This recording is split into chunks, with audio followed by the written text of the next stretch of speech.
No niin. Tänne tuli kissakaverikin pyörimään aamuksi. Näetätkö sä Irma kameralle, että minä olen täällä? Minä olen täällä, minä olen täällä, minä olen täällä. No niin. Hän olisi niinkö vähän meikkivoijetta. Turha meikata ihan hirveästi, kun siellä on kuitenkin sitten ihan tuhnussa automatkan jälkeen.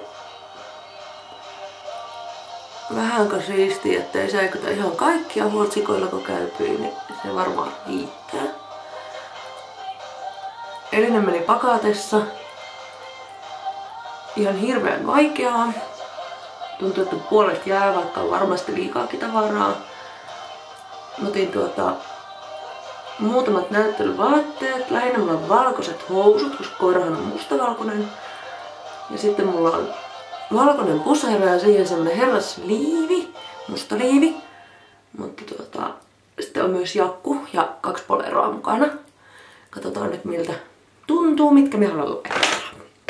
Eli lauantainahan me osallistutaan ensimmäisenä päivänä. Silloin oli 7 laikkaa ja pidetään peukkua, että ne molemmissa chanssi. Tuomaria en muista, joku suomalainen se oli. Mutta sunnuntaina meillä on venäläinen tuomari. Sitä me ollaan niinku odotettu, että päästään näyttää ihan rodun lähtömaan tuomarille sitä, että mitä se sanoo. Toivottavasti hyvää. En oo itse nähnyt nämä nyt varmaan 2 kuukauteen. Toivottavasti näyttää hyvältä. Ei mitään hajua. Karoliinaan on nyt luottaminen, että se näyttää hyvältä. Voi nyt sotkin silmän alussa. No niin.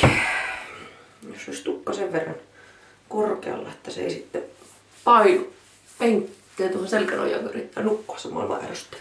Ja miehän nukun tunnetusti autossa. Okei. Sitten ulos ruokkiin hevat ja koirat.